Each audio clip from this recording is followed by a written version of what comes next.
Hello student, welcome back to my YouTube channel knowledge point PCM. Student, आज के इस video में आप सभी को क्लास 10th साइंस के अनसॉल्व का सेट 6वां हल कराया जाएगा। तो वीडियो पूरा आप लोग लास्ट तक देखिएगा स्टूडेंट। इसके बाद एक सेट और बचेगा, क्योंकि इस साल आपके 7 सेट बनाए गए थे। उसके बाद स्टूडेंट पूरा 7 सेट आपको तैयार कर लेने के बाद ये मैं दावा करता हूँ, यदि आपने पूरा सेट अच्छे से पढ़ लिया है तो 70 नंबर के पेपर में स्टूडेंट आपको 60 नंबर गारंटी के साथ मैं कहता हूँ पूरा क्वेश्चन अनसॉल्व से मिलेगा आपको। 10 नंबर की बात मैं नहीं करता हूँ, लेकिन 60 नंबर की बात मैं करता हूँ कि आपको 60 नंबर जो क्वेश्चन मिलेगा वो पूरा अनसॉल्व से रिपीटेड क्वेश्चन मिलेगा। तो स्टूडेंट, भरोसा करके आप पूरा क्वेश्चन तैयार करिए और लास्ट में आप देखिएगा कि सर आप वास्तव में सही कह रहे थे, सर मैंने आपका कहा यदि माना तो मेरा फ़ायदा हुआ सर। इसलिए आप लोगों से रिक्वेस्ट कर रहे हैं कि पूरा वीडियो को लास्ट तक देखिए और अनसॉल्व से सारे क्वेश्चन को सॉल्व कर डालिए आप लोग। तो चलिए आज के इस वीडियो को हम शुरू करते हैं। तो पहले स्टूडेंट हम पूरा विकल्प वाला प्रश्न देख लेते हैं, उसके बाद हम लिखित वाले प्रश्न को आपको हल करा देंगे। चलिए, विकल्प का पहला प्रश्न है हमारा, किसी वस्तु से बड़ा आभासी प्रतिबिंब बनाने वाला दर्पण है। समतल दर्पण, अवतल दर्पण, उत्तल दर्पण, कोई गोलीय। इसमें से मतलब कौन सा करेक्ट ऑप्शन है आप लोग बताइएगा। तो स्टूडेंट, हम लोग अवतल दर्पण की मदद से किसी वस्तु का बड़ा और आभासी प्रतिबिंब बना सकते हैं। यदि आपने पूरा प्रतिबिंब बनने का नियम पढ़ा है, 6 नियम होता है अवतल दर्पण द्वारा और 2 नियम उत्तल दर्पण द्वारा होता है। तो आपको इस टाइप के क्वेश्चन में कोई कन्फ्यूजन नहीं होगा, आप अंदाज में ऐसे ही लगाते टिक चले जाएंगे। अगला क्वेश्चन है, मानव नेत्र की जिस भाग पर किसी वस्तु का प्रतिबिंब बनता है वह कहलाता है। तो स्टूडेंट, उसका राइट आंसर है दृष्टिपटल। किसी वस्तु का प्रतिबिंब मनुष्य की आंख में दृष्टिपटल पर बनता है, जिसको अंग्रेजी में रेटिना भी कहा जाता है। ठीक है, दृष्टिपटल को ही रेटिना भी कहा जाता है। तो इसको ध्यान रखना आप लोग स्टूडेंट। अगर ऑप्शन में रेटिना लिखा है या दृष्टिपटल लिखा है तो इसका यही ऑप्शन करेक्ट होगा। उसके बाद अगला क्वेश्चन है, श्वेत प्रकाश का कौन सा रंग कांच के प्रिज्म से गुजरने पर अधिकतम विचलित होता है। यानी सूर्य के प्रकाश में 7 प्रकार के रंग होते हैं, लेकिन आपको इसमें पूछ रहा है कि कांच के प्रिज्म से निकलने के बाद किस रंग का विचलन सबसे ज़्यादा होता है, यानी सबसे अधिक होता है। तो क्वेश्चन नंबर 3 का राइट आंसर है बैगनी रंग का विचलन सबसे ज़्यादा होता है। जब आपने प्रकाश का वर्ण विक्षेपण पढ़ा होगा तो वहाँ पर आपको ये सारा चीज़ें बताया गया होगा। अगला क्वेश्चन है, एक विद्युत केतली से होकर प्रवाहित विद्युत धारा को दुगुना कर दिया जाता है, उत्पन्न ऊष्मा हो जाएगी, कितना हो जाएगा आप लोग बताइए, इसका आंसर क्या होगा। तो स्टूडेंट, यहाँ पर क्वेश्चन नंबर 4 का जो राइट आंसर है वो आपका 4 गुना हो जाएगा। ठीक है, ध्यान देना, एक विद्युत केतली से होकर प्रवाहित धारा को दुगुना कर दिया जाए तो ऊष्मा 4 गुना हो जाएगी। ठीक है, ध्यान रखना आप लोग।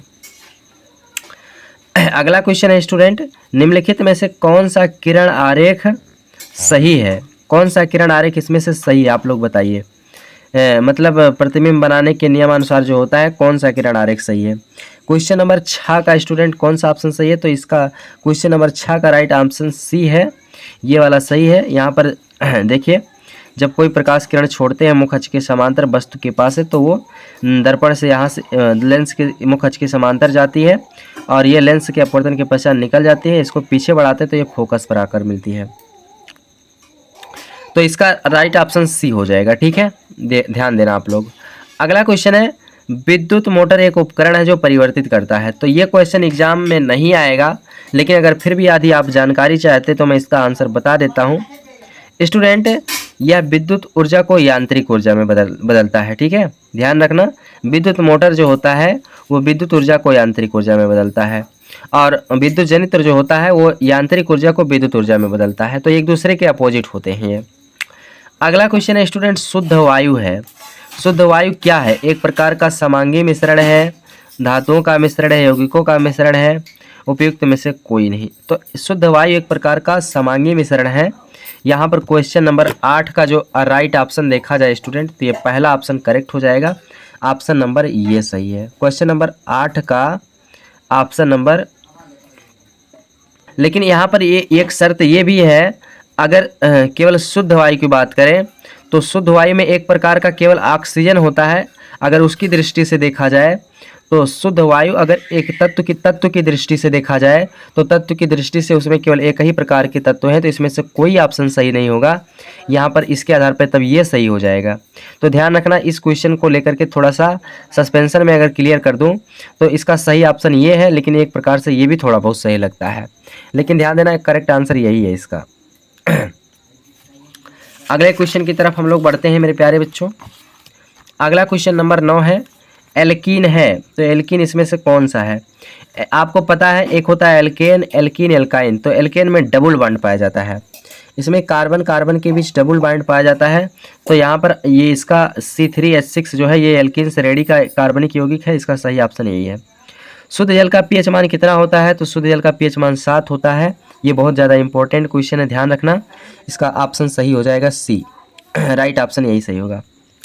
अगला क्वेश्चन देखिए स्टूडेंट, ये स्टार लगा है, तो फालतू क्वेश्चन पर हम लोग ध्यान नहीं देंगे क्योंकि वो एग्जाम में आना नहीं है, तो हमको ज़्यादा टेंशन नहीं लेना है उस चीज़ को लेकर के। अगला क्वेश्चन है स्टूडेंट, प्लास्टर, इसको मिलान करके तब बताना है कि कौन सा ऑप्शन सही है। तो प्लास्टर ऑफ पेरिस का उपयोग मूर्ति बनाने में किया जाता है और ब्लीचिंग पाउडर का उपयोग कीटनाशक में किया जाता है, ठीक है स्टूडेंट। और उसके बाद ये कास्टिक सोडा का उपयोग साबुन के बनाने में किया जाता है। सोडियम बाइकार्बोनेट का उपयोग प्रतिअम्ल के रूप में किया जाता है। तो यहाँ पर देखिए ऑप्शन इसका सही आ रहा है बी, पहला का दूसरे पे जा रहा है और दूसरे का बी का जो है पहले पे जा रहा है, सी का चौथे पे जा रहा है और उसके बाद डी का तीसरे पे जा रहा है। तो यहाँ पर इसका बी वाला ऑप्शन करेक्ट हो जाएगा।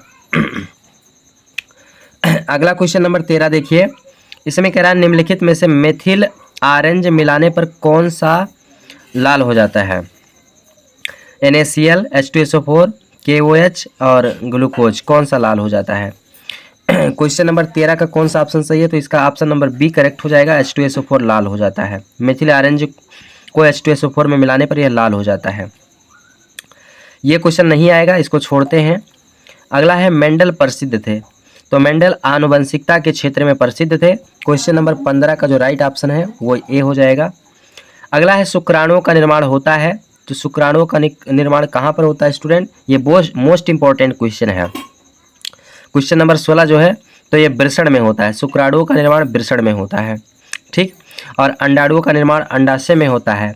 यकृत में जो है स्टूडेंट इसमें आपका जो है भोजन का पाचन होता है और ये शुक्रवाहिका ये अलग जो है प्राइवेट पार्ट है। अगला क्वेश्चन है 17 नंबर, कोशिका वायु कोशिका पाई जाती है, तो वायु कोशिका कहाँ पर पाई जाती है? क्वेश्चन नंबर 17 भी बहुत ज़्यादा इंपॉर्टेंट है, तो ये बी फेफड़ों में पाया जाता है। कोशिका वायु कोशिका जो है फेफड़ों में पाया जाता है, क्योंकि फेफड़ों में वायु इसलिए जाता है क्योंकि वह रक्त को फिल्टर करता है। अगला, पौधों में जल के परिवहन हेतु होता है, किसका उपयोग होता है? पौधों में जब जल का परिवहन होता है तो फ्लोएम या रंध्र द्वारा या पित्त मज्जा द्वारा या जाइलम द्वारा होता है, किसके द्वारा होता है? क्वेश्चन नंबर 18 का राइट आंसर अगर देखा जाए तो डी ऑप्शन है, जाइलम के द्वारा होता है। पौधों में जल का परिवहन जाइलम के द्वारा होता है। ये भी बहुत ज़्यादा इंपॉर्टेंट क्वेश्चन है। आगे बढ़ते हैं स्टूडेंट, तो अगला क्वेश्चन हमारा है, ये भी मोस्ट इंपॉर्टेंट क्वेश्चन है, क्वेश्चन नंबर 19। एक स्वस्थ व्यक्ति में सामान्य रक्तदाब होता है, यानी एक स्वस्थ व्यक्ति में सामान्य रक्तदाब कितना होता है आप लोग बताएंगे स्टूडेंट? तो इसका राइट आंसर 120/80 होता है। मतलब स्वस्थ व्यक्ति का सामान्य रक्तदाब जो होता है वो 120/80 होता है। अब देखिए स्टूडेंट, क्वेश्चन नंबर 20 की बात करें तो यह क्वेश्चन अब नहीं आएगा क्योंकि इस पर स्टार लग चुका है, तो आपको फालतू क्वेश्चन पर ध्यान नहीं देना है। क्वेश्चन नंबर 21 की तरफ आते हैं, तो इसमें पूछ रहा है, एक उत्तल दर्पण द्वारा उसके ध्रुव और अनंत के बीच रखे एक बिंब वस्तु के प्रतिबिंब का बनने का नामांकित चित्र किरण आरेख बनाइए तथा बने हुए प्रतिबिंब के गुण बताइए। वाहनों में उत्तल दर्पण को पश्च दर्पण के रूप में वरीयता क्यों दिया जाता है? तो ये देखिए इसका राइट आंसर स्टूडेंट कि जब वस्तु अनंत तथा ध्रुव के बीच कहीं भी हो, हाँ उत्तल दर्पण है ये आपका। तो इसका प्रतिबिंब देखिए, पहले यहाँ पर वस्तु को हमने, ये अनंत है इधर और ये ध्रुव है, इसके बीच वस्तु को रखा है, तो यहाँ से प्रकाश किरण को छोड़ा जाता है, तो ये मुख अक्ष के समांतर जाती है और ये दर्पण से टकराने की वजह से निकल जाती है। फिर इसको पीछे की तरफ बढ़ाते तो फोकस पर मिलती है और दूसरी किरण को छोड़ते हैं तो ये इस प्रकार से आती है और दर्पण से टकराने के बाद उसी रास्ते पे लौट जाती है। इसको पीछे बढ़ाते हैं तो ये सी पर जाकर मिलता है।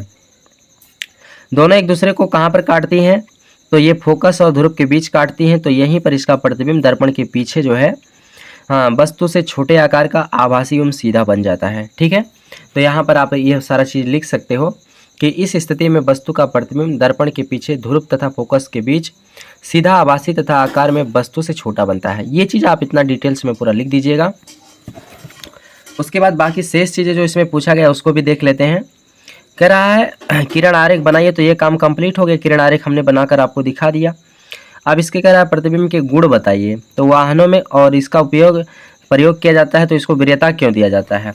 तो आप इसके उत्तर में आप लिख सकते हो स्टूडेंट, यहाँ पर आप लिख सकते हो कि यह वस्तु को सीधा एवं आभासी प्रतिबिंब बनाता है। उत्तल दर्पण जो होता है ये वस्तु का, ये गुण है इसका, ये वस्तु का आभासी एवं सीधा प्रतिबिंब बनाता है। इसका दृश्य क्षेत्र अधिक होता है, यानी इसको पीछे का दृश्य देखने का इसका दृश्य क्षेत्र बहुत अधिक होता है उत्तल दर्पण का। यह बड़ी वस्तुओं का छोटा प्रतिबिंब बनाता है, यानी पीछे चाहे जितनी बड़ी गाड़ी आ रही हो तो उसका एक छोटा प्रतिबिंब बना देता है ताकि आप उसको शीशे में देख सकें। तो इसकी एक विशेषता ये भी होता है। उसके बाद स्टूडेंट यहाँ पर इसको वरीयता क्यों दी जाती है, दूसरी बात ध्यान दोनों, वाहनों के पीछे आने वाले सभी दृश्यों का स्पष्ट, छोटा एवं काफ़ी दूर तक दृश्य बना देता है। ड्राइवर को पीछे आने वाले सभी वाहनों एवं दृश्यों को देखने में समर्थ होता है, इसलिए इसको वरीयता बहुत ज़्यादा दी जाती है। तो इस प्रकार से आप इसका सारा आंसर आप लोग स्टूडेंट दे सकते हो, लिख सकते हो। इस प्रकार आप लोग इसको नोट कर लीजिएगा। और अब हम लोग अगला क्वेश्चन देखते हैं स्टूडेंट। अगला क्वेश्चन देखो हमारा क्या है। अगला क्वेश्चन में कह रहा है चित्र बनाकर दीर्घ दृष्टि दोष कैसे संशोधित किया जाता है। एक दीर्घ दृष्टि दोष यानी इसी को दूर दृष्टि दोष कहते हैं। युक्त नेत्र का निकट बिंदु 75 सेंटीमीटर है। इस दोष को दूर करने के लिए आवश्यक लेंस की फोकस दूरी क्या होगी। सामान्य नेत्र का निकट बिंदु 25 सेंटीमीटर है। तो आइए हम लोग इस प्रश्न को भी देख लेते हैं। तो देखिए मेरे प्यारे बच्चों, पहले आप जो है क्वेश्चन नंबर जो 22 है, इसका पहले इतने का उत्तर देख लीजिए। जो इतना प्रश्न आपसे पूछ रहा है, पहले इसका उत्तर देख लीजिए। फिर उसके बाद इसमें जो एक प्रश्न दिया है इसको हम लोग हल करके फिर आपको बता देते हैं। इस चित्र के माध्यम से हम समझते हैं ये जो हमारा नेत्र है, ठीक है, यह स्वस्थ मानव नेत्र है। ठीक है, स्वस्थ मानव नेत्र है, जिसपे क्या होता है, जो ये क्या है हमारा, ये रेटिना है। ठीक है, जहाँ पे स्वस्थ मानव नेत्र में रेटिना पे ही क्या होता है, प्रतिबिंब का निर्माण होता है, प्रतिबिंब का निर्माण। ठीक है, अगर किसी व्यक्ति को दूर दृष्टि दोष है तो क्या होता है कि प्रतिबिंब रेटिना पर ना बनके जो वस्तु से जो किरणें आती हैं वो नेत्र लेंस से, ठीक है, ये हमारा क्या है, नेत्र लेंस से अपवर्तन के फलस्वरूप रेटिना के बाद ये फोकसित होता है, और वहां पे क्या होता है, रेटिना के बाद फोकसित होता है। ठीक है, और रेटिना के बाद फोकसित होने से वहां पे क्या हो जाता है, प्रतिबिंब का निर्माण हो जाता है, जिससे कि निकट बिंदु क्या हो जाती है, कम हो जाती है, अर्थात वह निकट की वस्तुओं को स्पष्ट रूप से नहीं देख पाती। ठीक है, तो इसके संशोधन के लिए क्या करते हैं, हम एक उत्तल लेंस लगाते हैं। क्या करते हैं, उत्तल लेंस लगाते हैं, क्योंकि उत्तल लेंस क्या होता है, अभिसारी लेंस भी कहते हैं, क्योंकि ये किरणों को क्या करती है, अभिसरित करती है। ठीक है, तो अब क्या होता है कि जब उत्तल लेंस लगाते हैं तो यह जो बिंदु जो क्या हो जाती है, कुछ इस प्रकार से ये निकट बिंदु इसका कम हो जाता है। ठीक है, तो इस प्रकार क्या होता है कि जब उत्तल लेंस लगाते हैं तो ये किरणों को क्या करती है, अभिसरित करती है, और उसे क्या करती है, उसे पहली स्थिति में ही इस प्रकार से करती है। ठीक है, तो अब ये क्या करती है, अब जो किरणें आती हैं उससे ये अभिसरित होकर के नेत्र लेंस भी क्या होता है, उत्तल लेंस की तरह कार्य करता है, और उससे क्या करती है, रेटिना पे फिर से फोकसित करती है। ठीक है, रेटिना पर फोकसित करती है, जिससे कि उसका दूर दृष्टि दोष जो होता है वह संशोधित हो जाता है, अर्थात उसका निवारण किस तरह से करते हैं, उत्तल लेंस लगा करके करते हैं। ठीक है, तो दूर दृष्टि दोष में क्या होता है कि जो हमारा प्रतिबिंब होता है वो रेटिना के बाद बनता है, जिससे कि निकट बिंदु उसकी कम हो जाती है, अर्थात वह दूर की वस्तु को तो देख पाता है लेकिन निकट की वस्तु को स्पष्ट रूप से नहीं देख पाता है। ठीक है, लेकिन अगर वह उत्तल लेंस के चश्मे का उपयोग करता है तो वह उसका जो प्रतिबिंब है वो फिर से क्या होता है, रेटिना पे बनता है। ठीक है, और वह उसकी दूर दृष्टि दोष क्या हो जाती है, तो वो दूर दृष्टि दोष का निवारण हो जाता है उत्तल लेंस के चश्मे को लगा करके। ठीक है, तो ये आपका जो भी हमने दिखाया आपको, ये केवल इतने प्रश्न का हल हुआ। ठीक है, अब इसमें जो प्रश्न कह रहा है इसको मैं हल करता हूँ। तो ये 25 दिया है, 75 दिया है। तो देखिए ये यू और भी का मान है। तो यहाँ पर स्टूडेंट आप लोग देख सकते हैं, ये यू बराबर माइनस का 25 दिया है और भी बराबर माइनस का 75 दिया है। यहाँ पर एफ का मान हम लोगों से फोकस दूरी पूछ रहा है, क्या होगा? तो हम लेंस का सूत्र लगाते हैं, 1/f is equal 1/v minus 1/u।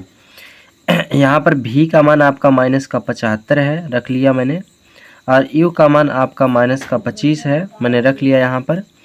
उसके बाद फिर इसको हम सॉल्व करते हैं स्टूडेंट। तो माइनस माइनस प्लस हो जाएगा, तो माइनस का 1/75 प्लस 1/25, फिर इसका लासा लिया तो 75 हो गया।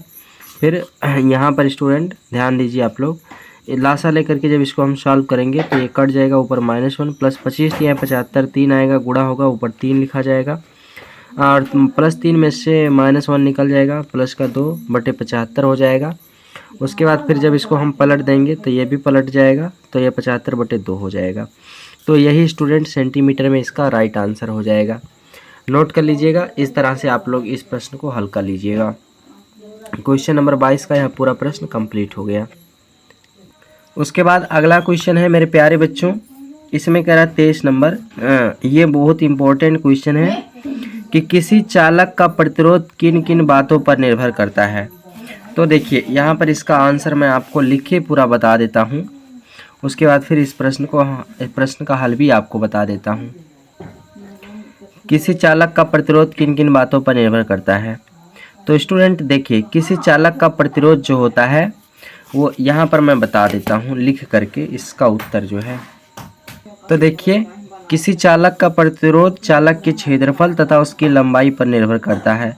तो इसका इतना आपका सिंपल आंसर हो जाएगा। क्वेश्चन नंबर 23 का ये इतना आंसर लिखिएगा। उसके बाद इसमें और भी कुछ क्वेश्चन पूछे गए हैं। एक विद्युत बल्ब 80 वोल्ट पर, यानी यहाँ पर भी का मान दिया गया है। मैं एक एक लिखते चलता हूँ, यहीं से इसको हल भी कर देता हूँ। तो भी बराबर दिया है 80 वोल्ट, 80 वोल्ट। उसके बाद इसमें और भी कह रहा है संचालित करने पर 10 एम्पियर की धारा लेता है, यानी आई का मान भी दिया है 10 एम्पियर, 10 एम्पियर दिया है। उसके बाद बल्ब को 240 वोल्ट पर संचालित करने के लिए कितना प्रतिरोध उसको श्रेणी क्रम में जोड़ना चाहिए, यानी आर का मान ज्ञात करना है आपको। आर का मान दिया है और एक भी और भी आपका दिया है 240 वोल्ट, है ना। तो इसको मान लो V1, इसको मान लो V2, इतना वोल्ट दिया गया है।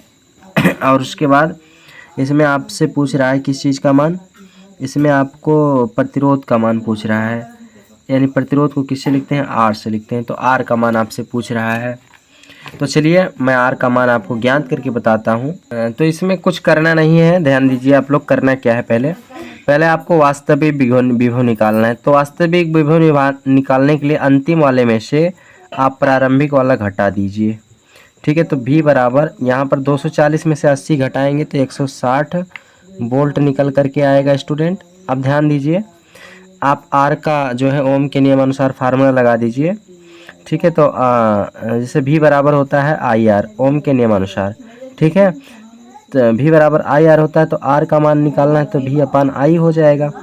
अब इसमें मान ला करके रख देते हैं, तो भी का मान 160 आया है, बटे आई का मान आपका स्टूडेंट 10 आया है, 10 दिया है। यहाँ से 0 से 0 कट जाएगा, तो आर बराबर 16 ओम ये आंसर हो जाएगा इसका, यही इसका करेक्ट आंसर हो जाएगा। तो कितना आसान प्रश्न था स्टूडेंट, बहुत इजी था। बस थोड़ा सा आपको दिमाग लगाना था, थोड़ा सा आपको जो है दिमाग लगाएंगे तो यह प्रश्न आसानी से हल हो जाएगा और पूरा नंबर आपको मिल जाएगा। चलिए आइए अगला प्रश्न देखते हैं स्टूडेंट क्या है। अगला प्रश्न है मेरे प्यारे बच्चों, कह रहा है किलोवाट घंटा को परिभाषित कीजिए, यानी इसका परिभाषा लिखना है। और 1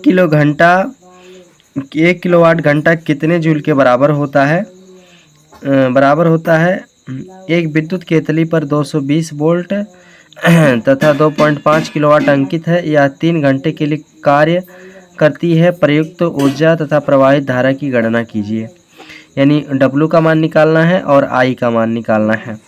तो चलिए उसको भी निकाल लेते हैं। पहले इसकी परिभाषा जान लीजिए आप लोग। तो मेरे प्यारे बच्चों, इसकी परिभाषा आप लोग देख लीजिए। इसकी परिभाषा ये होगा, किलोवाट घंटा की परिभाषा ये होगा, 1 किलोवाट घंटा, यहाँ पर घंटा लिख लीजिएगा आप लोग। 1 किलोवाट घंटा, हावर मतलब घंटा, वैद्युत शक्ति वाले परिपथ में 1 घंटे में व्यय विद्युत ऊर्जा को 1 किलोवाट घंटा कहते हैं। ठीक है, तो 1 किलोवाट घंटा मतलब यानी कि किसी विद्युत परिपथ में 1 घंटे में जितना ऊर्जा व्यय होती है, जितना किलोवाट ऊर्जा व्यय होती है, उसको हम लोग 1 किलोवाट घंटा कहते हैं।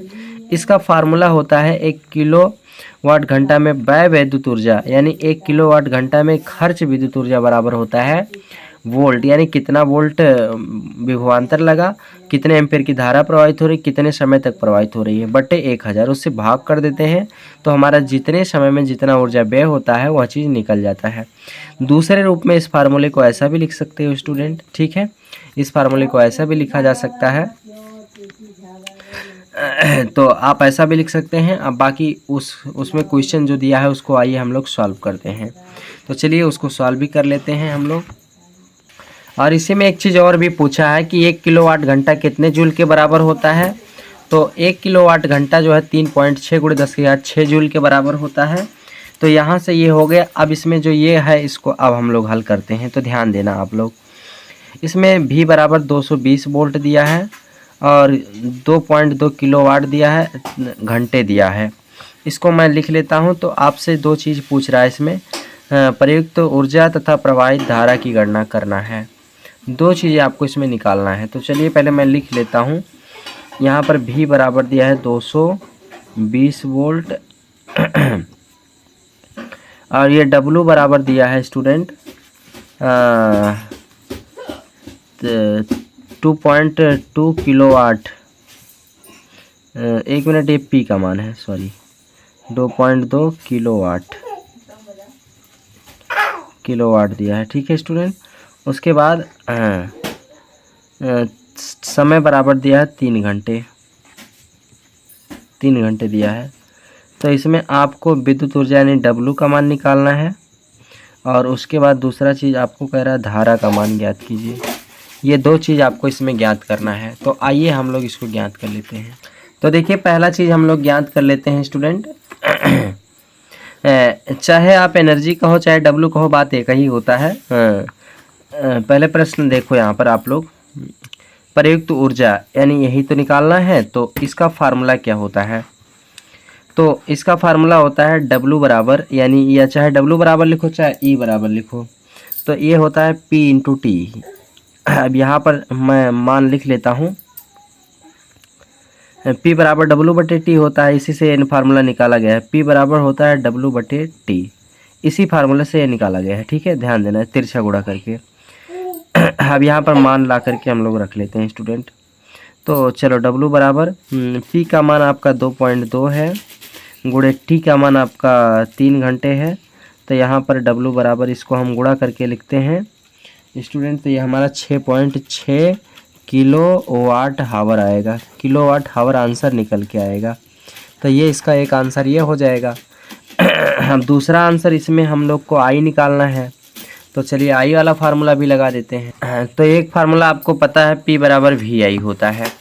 ठीक है, जहाँ पर आपको विद्युत शक्ति की परिभाषा बताया गया होगा तो वहाँ पर आपको ये भी बताया गया होगा P बराबर एक फार्मूला होता है VI। ठीक है, तो I बराबर यहाँ हो जाएगा P/V।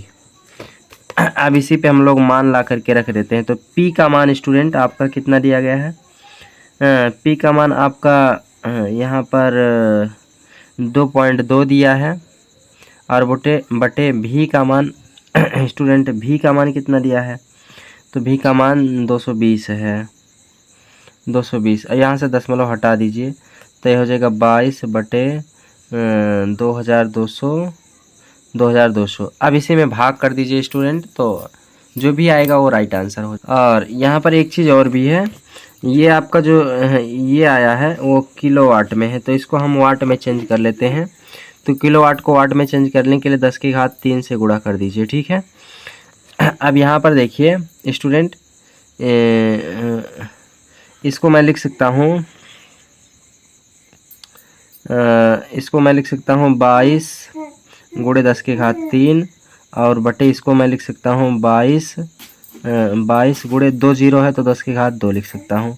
यहाँ पर 22 से 22 कट जाएगा, 10 की घात 2 से कट जाएगा, यहाँ पर 1 बचेगा, 10 की घात 1, तो 10 की घात 1 का मतलब केवल 10 एम्पियर, तो 10 एम्पियर इसका करेक्ट आंसर हो जाएगा स्टूडेंट। इस तरह से यह प्रश्न हल किया जाएगा। आशा करते हैं आपको यह प्रश्न का हल समझ में आ चुका होगा। तो प्रश्न बहुत इजी था, इसी प्रकार से आप इस प्रश्न को हल कर सकते हो। तो देखिए इसमें इतना सारा प्रश्न पूछा गया था स्टूडेंट और आपको इसी तरह से इसको सॉल्व करना था। चलिए अब हम अगले प्रश्न की तरफ बढ़ते हैं।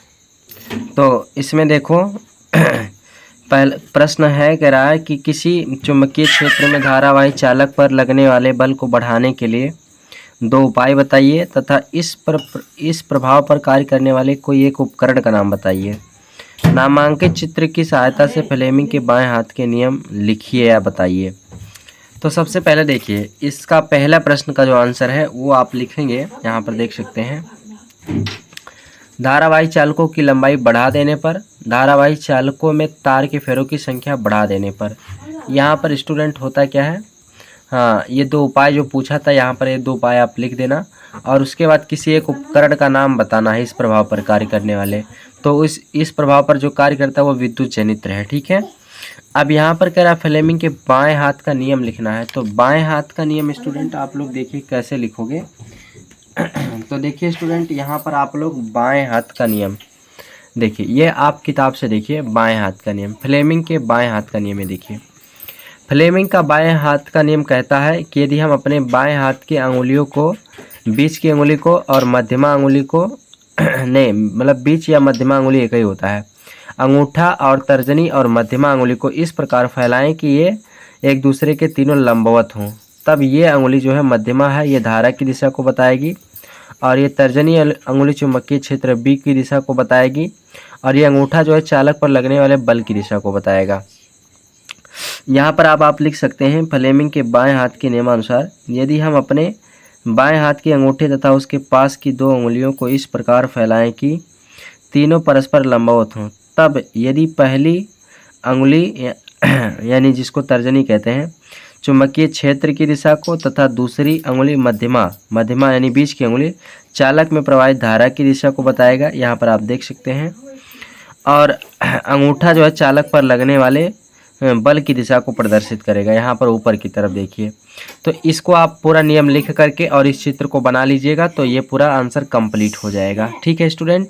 आइए अब हम अगला प्रश्न देखते हैं। तो अब देखिए स्टूडेंट, अब हम लोग का केमिस्ट्री आ चुका है खंड खा। इसमें पहला प्रश्न है निम्नलिखित यौगिकों के आयुपेशी नाम लिखिए। तो आइए इसमें जितना सब दिया गया है एक एक करके सबका आयुपेशी नाम हम आपको बताते हैं।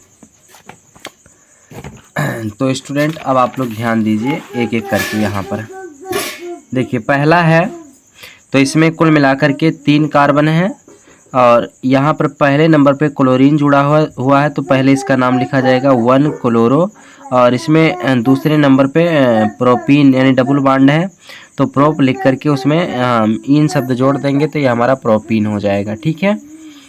अगला क्वेश्चन है स्टूडेंट CH3CH और COOH। यहाँ पर क्रियात्मक समूह COOH यानी कार्बोक्सिलिक समूह लगा है और दूसरे नंबर पे आपका OH क्रियात्मक समूह लगा है। तो इसका अगर आप नामकरण करेंगे तो यहाँ पर इसकी काउंटिंग करके 1 2 इस तरह से इसमें आपको स्टूडेंट दूसरे नंबर पे OH समूह मिलता है तो इसके लिए 2 हाइड्रॉक्सी और यहाँ पर 3 कार्बन 1 2 3 क्रियात्मक समूह वाला भी गिना जाएगा। तो प्रोपे और इसमें ओइक शब्द क्रियात्मक समूह COOH के लिए अंत में हम ओइक शब्द जोड़ते हैं, प्रोपेनोइक अम्ल हो जाएगा। तो इस प्रकार से इसका आईपीएसी नाम ये लिखा जाएगा। अगला क्वेश्चन है, इसमें स्टूडेंट देखिए कुल मिलाकर के कितने एथिल हैं। तो यहाँ पर स्टूडेंट इसमें आपको कुल मिलाकर देखिए यदि आप इसको भी लिखेंगे तो इसमें कुल मिलाकर 4 एथिल बन रहे हैं। यहाँ पर एक बार मैं इनको दिखा दूं आपको।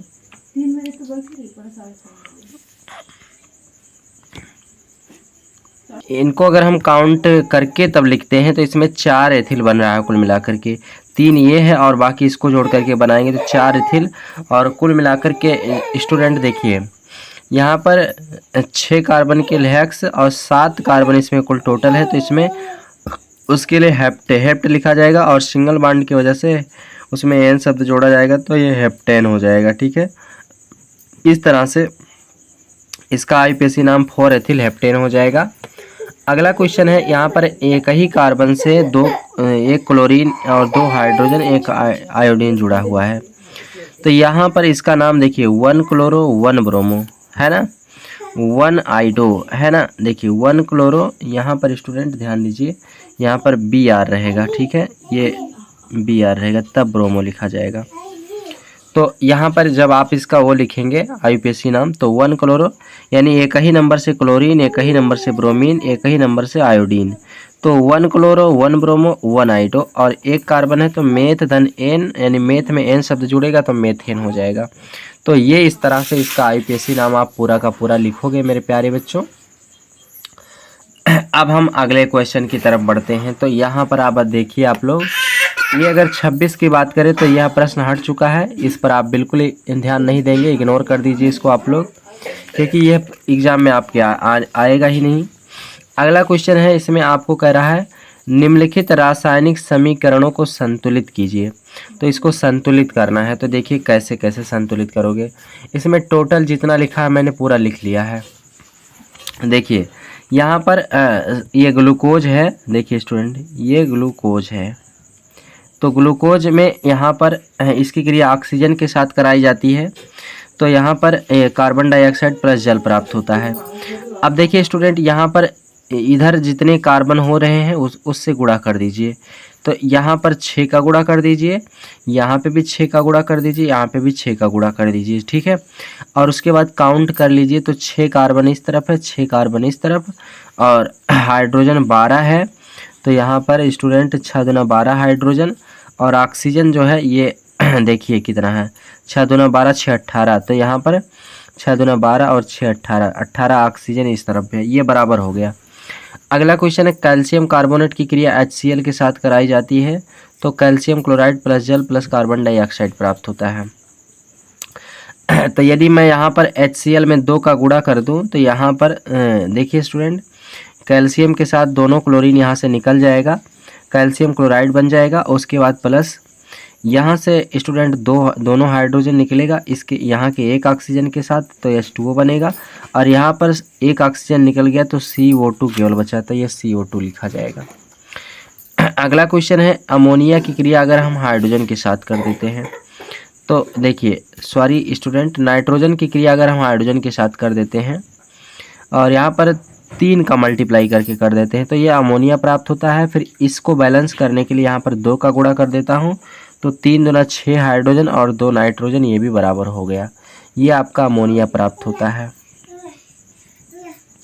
इस तरह से पूरा नाम लिखते जाइएगा। अगला क्वेश्चन है, अगर मैं मैग्नीशियम ऑक्साइड की क्रिया HCl के साथ कर देता हूँ स्टूडेंट तो यहाँ पर magnesium chloride plus chlorine plus जल प्राप्त होता है। तो देखिए स्टूडेंट यहाँ पर 2 का मल्टीप्लाई कर देता हूँ तो यहाँ पर दोनों क्लोरीन Mn के साथ निकला प्लस यहाँ पर स्टूडेंट बाकी जो है आपका इसमें 4 क्लोरीन बच रहा है अभी, तो यहाँ पर इसको बैलेंस करना पड़ेगा आपको। तो ऐसा है यहाँ पर 4 का मल्टीपल करना पड़ेगा, 4 का मल्टीपल कर दीजिएगा तो यहाँ पर ये आपको बराबर मिल जाएगा। ठीक है, 2 क्लोरीन 4 क्लोरीन होगा 4 हाइड्रोजन, तो 2 क्लोरीन 4 यहाँ पर 2 क्लोरीन यहाँ 2 क्लोरीन 4 क्लोरीन हो गया। और हाइड्रोजन जो है देखिए यहाँ पर जो है इस तरफ 4 हो जा रहा है तो यहाँ पे 2 का गुणा कर दीजिएगा तो 4 हाइड्रोजन प्लस 2 ऑक्सीजन, ये भी बराबर हो जाएगा। इस तरह से ये पूरा रिएक्शन आप इस तरह से जब लिखोगे तो पूरा का पूरा नंबर आपको मिल जाएगा। कहीं पर यदि आप गलतियाँ नहीं करते हो तो एक भी नंबर नहीं कटेगा। और गलतियाँ क्यों होगी, यदि आपको पहले से सारी चीज़ की तैयारी हो रही है तो आपसे गलती बिल्कुल नहीं होगा। अब अगला क्वेश्चन हम लोग का है, निम्नलिखित पर संक्षिप्त टिप्पणी लिखिए। ऑक्सीकरण अपक्रिया, प्रतिस्थापन अपक्रिया, भर्जन, इन सभी टॉपिक पर हम लोग को परिभाषा लिखना है। आइए हम इन पर परिभाषा आपको बताते हैं। तो देखिए स्टूडेंट, ये ऑक्सीकरण अपक्रिया की परिभाषा आप इस तरह से लिखिए। ऑक्सीकरण का मतलब होता है जिसमें ऑक्सीजन जुड़ता है, ठीक है। जैसे यहाँ पर आप तीसरे नंबर पे देखिए, मैग्नीशियम के साथ ऑक्सीजन जुड़ करके मैग्नीशियम ऑक्साइड बनाता है, तो इसी को हम लोग ऑक्सीकरण अपक्रिया कहेंगे। लेकिन आप परिभाषा में आप लोग क्या लिखोगे इसको देखो। वह अभिक्रिया जिसमें किसी परमाणु, अणु या आयन से इलेक्ट्रॉन निकलते हैं ऑक्सीकरण अपक्रिया कहलाती है। इस अपक्रिया में किसी पदार्थ से ऑक्सीजन का योग तथा हाइड्रोजन का वियोग होता है। फॉर एग्जाम्पल यहाँ पर मैग्नीशियम प्लस ऑक्सीजन की क्रिया वाला यही एग्जाम्पल है, और बाकी यहाँ पर कौन इलेक्ट्रॉन दे रहा है कौन इलेक्ट्रॉन ले रहा है ये चीज़ ऊपर दर्शाया गया है आप लोगों के लिए। इस प्रकार आप इसकी परिभाषा लिख सकते हो स्टूडेंट। आइए फिर हम उसके बाद अगला टॉपिक देखते हैं इसका। अगला देखो प्रतिस्थापन अपक्रिया। अब इसका परिभाषा देखो कैसे लिखोगे। तो यहाँ पर आप लोग स्टूडेंट ध्यान देना, प्रतिस्थापन अपक्रिया, इसी को विस्थापन अपक्रिया भी कहते हैं। वह रासायनिक अपक्रिया जिनमें एक अभिकारक दूसरे अभिकारक के यौगिक या तत्व को विस्थापित कर देता है विस्थापन अपक्रिया कहलाते हैं। जैसे ये दोनों अभिकारक है, अब ये अभिकारक दूसरे यौगिक के तत्व को क्या करता है, हटा देता है और इसके जगह पे शिफ्ट हो जाता है और ये इसको अलग कर देता है। तो इसी अभिक्रिया को हम लोग विस्थापन या प्रतिस्थापन अपक्रिया कहेंगे। यहाँ पर आप परिभाषा पहले लिख लेना, उसके बाद इस एग्जाम्पल को लिख लेना, और दूसरा भी एग्जाम्पल अगर आप लिखना चाहते हो तो यहाँ पर ये वाला एग्जाम्पल भी लिख सकते हो। सोडियम की क्रिया सिल्वर नाइट्रेट यानी NaGNO3 के साथ कराएंगे तो सोडियम नाइट्रेट प्लस यहाँ पर सिल्वर अलग हो जाएगा। इस प्रकार से स्टूडेंट आप लोग इसका परिभाषा और एग्जाम्पल नोट कर लीजिएगा। तो यहाँ पर आप देखिए स्टूडेंट, ये भर्जन की परिभाषा है।